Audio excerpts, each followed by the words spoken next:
Hi friends, welcome back to Reva's World. இன்னைக்கு நம்ம Reva's Worldல என்ன வீடியோ அப்படினு பாத்தீங்கன்னா சூப்பரான டேஸ்டான ஒரு மீன் குழம்பு தான் நான் உங்க கூட ஷேர் பண்ண போறேன். சோ நான் இன்னைக்கு எடுத்துக்கிற மீன் வாவல் மீன் வந்து எடுத்துர்க்கேன், Black வாவல்.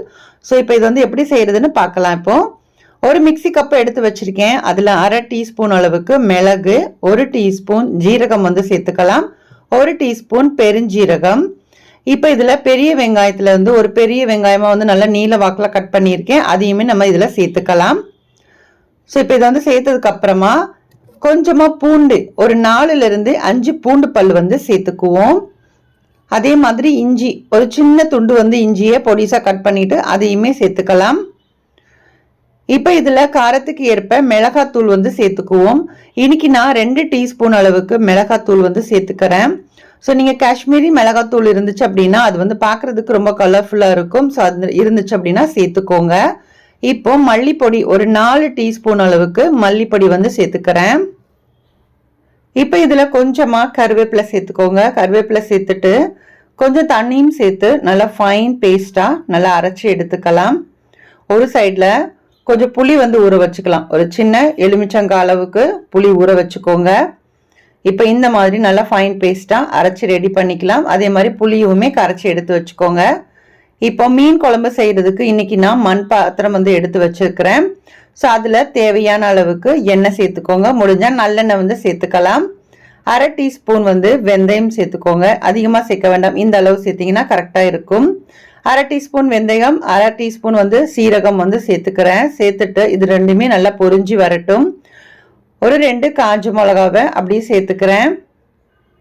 இப்போ இது எல்லாமே நல்லா பொரிஞ்சு வர டைமில் கொஞ்சம் கருவேப்பிலை நல்லா ஃப்ரெஷ்ஷாக இருந்துச்சு அப்படின்னா எப்பயுமே மீன் குழம்புக்கு நல்ல ஒரு வாசனை வந்து கண்டிப்பாக கொடுக்கும். அதனால் முடிஞ்ச அளவுக்கு ஃப்ரெஷ்ஷாக யூஸ் பண்ணிக்கோங்க. இப்போ கருவேப்பிலை எல்லாமே நல்லா பொரிஞ்சதுக்கு அப்புறமா மீடியம் சைஸ் வெங்காயமாக இருந்தால் ஒரு 2 வெங்காயம், பெருசாக இருந்துச்சு அப்படின்னா ஒரு வெங்காயமும் ஒரு கட்டி பூண்டையும் நல்லா உரிச்சிட்டு ரெண்டையுமே சேர்த்துக்கிறேன். இந்த இடத்துல பார்த்தீங்கன்னா நீங்கள் பெரிய வெங்காயத்துக்கு பதிலாக சின்ன வெங்காயம் யூஸ் பண்ணீங்க அப்படின்னா ரொம்ப டேஸ்ட் நல்லா இருக்கும். கண்டிப்பாக ட்ரை பண்ணுங்க. இப்போ ஒரு 2 தக்காளியை நல்லா பொடிசாக சாப் பண்ணி வச்சிருக்கிறேன், அதையுமே சேர்த்து நல்லா மிக்ஸ் பண்ணி விட்டுடலாம். இது ரெண்டுமே நல்லா கொஞ்சம் வதங்கி வரட்டும். ஆல்ரெடி நம்ம சேனல்ல மீன் குழம்பு ரெசிபி அப்லோட் பண்ணி இருக்கோம். ஸோ தேவைப்படுறவங்க அதையுமே ஒன்ஸ் செக் பண்ணிக்கோங்க. கொஞ்சம் டிஃப்ரெண்ட் இருக்கும். ஸோ அதனால தேவைப்படுறவங்க செக் பண்ணிக்கோங்க. இப்போ வெங்காயம், தக்காளி இதெல்லாம் நல்லா வதங்குறதுக்கு கொஞ்சமா உப்பு கூட சேர்த்துக்கலாம். நான் இன்னைக்கு கல் உப்பு சேர்த்துக்கிறேன். சேர்த்துட்டு இது வந்து ஓரளவுக்கு நல்லா வதங்கி வரட்டும். இந்த அளவுக்கு நல்லா வதங்கி வந்ததுக்கு அப்புறமா நம்ம ஆல்ரெடி அரைச்சி வச்சிருந்தோம் இல்லையா மசாலா, அதை வந்து நம்ம இப்போ சேர்த்துக்க போறோம். ஸோ அதை வந்து நல்லா மிக்ஸ் பண்ணி விட்டுட்டு அதை எல்லாத்தையுமே சேர்த்துக்கோங்க. இப்போ இந்த மாதிரி எண்ணெயிலேயே நீங்கள் அந்த மசாலாவை எல்லாத்தையுமே சேர்த்து நீங்கள் வதக்கும் போது அந்த பச்சை வாசனை எல்லாம் போகி அந்த டேஸ்ட் கொடுக்கும். ஸோ அதனால கொஞ்ச நேரம் உங்களுக்கு அந்த எண்ணெயிலேயே வந்து நீங்கள் இந்த மசாலாவை நல்லா வதக்கி விடுங்க. இப்போ இது கூட பார்த்தீங்கன்னா கொஞ்சமாக புளி தண்ணி நம்ம ஆல்ரெடி கரைச்சி வச்சிருந்தோம் இல்லையா, அந்த புளி தண்ணியுமே சேர்த்துக்கோங்க. சேர்த்துட்டு இப்போ எல்லாமே ஊற்றிட்டு நல்லா மிக்ஸ் பண்ணிக்கலாம். இப்போ இது வந்து கொஞ்ச நேரம் நல்லா கொதிக்கணும். இன்னைக்கு நான் தேங்காய் வந்து அரைச்சி சேர்க்கல, அதனால என்ன பண்ணியிருக்கேன்னா தேங்காய் பால் இருக்கு இல்லையா, அதுதான் நான் யூஸ் பண்ண போறேன். ஸோ உங்களுக்கு தேங்காய் வேணும் அப்படின்னா நீங்க வந்து தேங்காவை தாராளமாக அரைச்சிட்டும் சேர்த்துக்கலாம். இன்னைக்கு பால் மட்டும் நான் வந்து சேர்த்துக்க போறேன். தேங்காய் வந்து ஒரு 1/4 மூடி தான் நான் வந்து அரைச்சிட்டு அந்த பால் தான் சேர்த்துருக்கேன். ஸோ இந்த மாதிரி சேர்க்கும் போது குழம்பு ரொம்ப கெட்டியாகவும் இல்லாமல் அந்த டேஸ்ட் மட்டும் நல்லா உங்களுக்கு கொடுக்கும் அந்த தேங்காய் பால் ஊற்றுறதுனால. ஸோ இப்போ இது வந்து நல்லாவே கொதிச்சு வரட்டும். நல்லா கொதிச்சு கொஞ்ச நேரத்துக்கு அப்புறமா தான் நம்ம வந்து மீன் வந்து சேர்க்கணும். ஏன்னா மீன் வந்து சீக்கிரமாகவே வெந்துடும். அதனால குழம்பு நல்லா அந்த பச்சை வாசனை போகிற அளவுக்கு நல்லா கொதிக்க வச்சுக்கோங்க. இப்போ ஒரு மூடி போட்டுட்டு கொஞ்ச நேரம் கொதிக்க வச்சதுக்கு அப்புறமா நல்லா சிம் பண்ணிக்கோங்க. இப்போ உப்பு இதெல்லாம் வேணும் அப்படின்னா நீங்கள் இந்த டைமில் கூட செக் பண்ணிட்டு ஒன்ஸ் வந்து சேர்த்துக்கோங்க. இப்போ கொஞ்ச நேரம் நல்லா மூடி வச்சுட்டேன். நல்லா தளன்னு கொதிச்சு வந்துட்டு இருக்கு. ஸோ அந்த பச்சை வாசனையும் போனதுக்கு அப்புறமா நீங்கள் மீன் போட்டுட்டீங்க அப்படின்னா ஒரு 5 நிமிஷத்தில் உங்களுக்கு மீன் வந்து வெந்து வந்துடும். ஸோ இன்னைக்கு நான் வந்து கொஞ்சம் மண்டையும் நடுப்பகுதியும் மட்டும் சேர்க்க போகிறேன். அப்படிங்கிறதுனால நான் ஃபர்ஸ்ட் வந்து மண்டையை வந்து சேர்த்துட்டு, ஏன்னா மண்டை போடும்போது கொஞ்சம் வேகிறதுக்கு கொஞ்சம் எக்ஸ்ட்ரா ஒரு 5 நிமிஷம் ஆகும்.